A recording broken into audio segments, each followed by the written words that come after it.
अगर आप शादीशुदा हैं, आप अपने परिवार को चलाते हैं, तो शायद आपको याद होगा कि भारत में 2014 से पहले ऐसा समय था जब आपको छोटे मोटे बैंक के काम, कहीं पैसे भेजने के लिए या बिजली का बिल भरने जाना हो तो ऑफिस से छुट्टी लेकर जाना पड़ता था और घंटों लाइन में खड़े रहना पड़ता था। ट्रेन की टिकट बुक करने के लिए भी रेलवे स्टेशन जाना पड़ता था। अगर रास्ते में से सब्जी भी खरीदनी हो तो डर लगता था कि कहीं बम ब्लास्ट न हो जाए। और घर की महिलाएं काम नौकरी करने की तो सोच भी नहीं पाती थी, क्योंकि उनका समय सिलेंडर की लाइन, कभी उसकी बुकिंग के लिए जाना पड़ता था।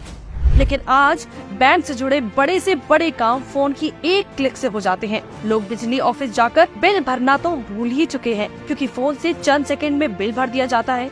गैस सिलेंडर फोन से बुक होकर आपके घर पर पहुंच जाता है और रेलवे बस की बुकिंग घर बैठे ऑनलाइन हो जाती है। और बम ब्लास्ट तो शायद आपको याद भी नहीं होगा कि कब हुआ था। पहले अगर आपको गांव जाना है तो बस पकड़कर गड्ढों वाली सड़कों से घंटों का सफर करना पड़ता था। 2014 तक भी कई ऐसे गांव थे जहां लोग खुले में शौच के लिए मजबूर थे। टोल की लाइनों में 10-10 मिनट खड़े रहना पड़ता था। पासपोर्ट बनाना हो तो 50 दिन में 50 कॉल आती थी। लेकिन आज गांव तक एक्सप्रेसवे, हाईवे और पक्की सड़कें बन चुकी हैं। मोदी जी ने देश में 10 करोड़ टॉयलेट बनाए ताकि स्वच्छता भी रहे और लोगों को खुले में शौच भी ना जाना पड़े। टोल में मात्र 30 सेकंड लगते हैं। पासपोर्ट 5 दिन के अंदर आपके घर में डिलीवर हो जाता है। उसकी वेरिफिकेशन के लिए भी अफसर घर आता है।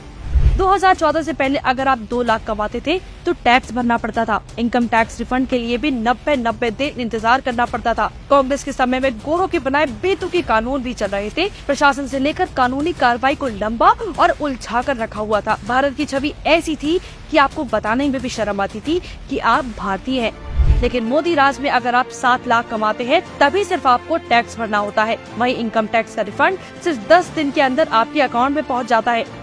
मोदी जी ने 3 साल में 1500 कानूनों को खत्म कर दिया, जिससे कानूनी कार्रवाई आसान और तेज हो गई।